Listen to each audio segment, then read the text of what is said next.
ජෙස්පිටයි මැඩියාගේ ආඥාව වැඩසටහන් පෙළේ පස්වැන්නට දැන් අපි පිවිසෙන්නේ.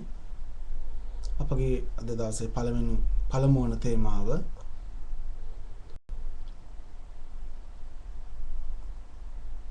තේ පැන් සංග්‍රහය. තේ පැන් සංග්‍රහය. එක්තරා රදගුරුතුමෙක් මෙන්න මෙහෙම කියනවා.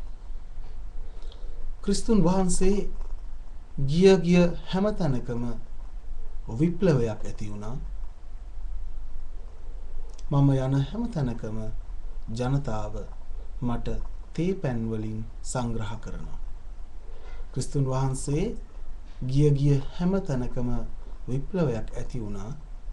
මම යන හැම තැනකම ජනතාව මට තේ පැන් වලින් සංග්‍රහ කරනවා.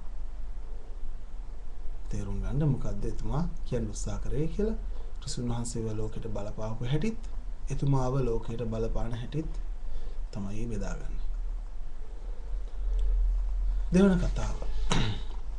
මේ කතාව ඉතාම වැදගත් අපේ ජීවිතේට, එදිනෙදා ජීවිතේ ඉතාමත්ම වැදගත් කතාන්දරයක් වෙයි. එක්තරා මිනිහෙක් බස් රථයකට ගොඩ වෙලා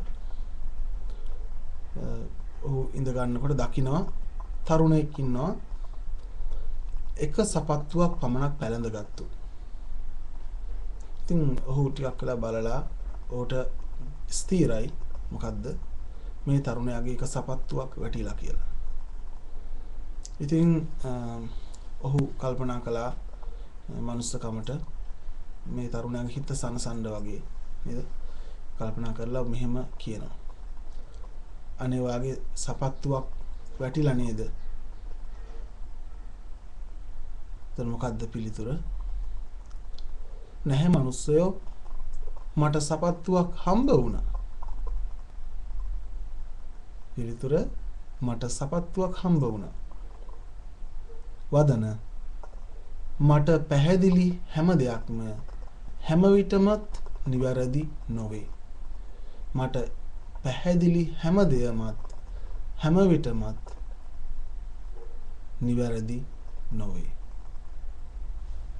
ජෙසපේට ජමික මනෝහර සුබෙන්සර්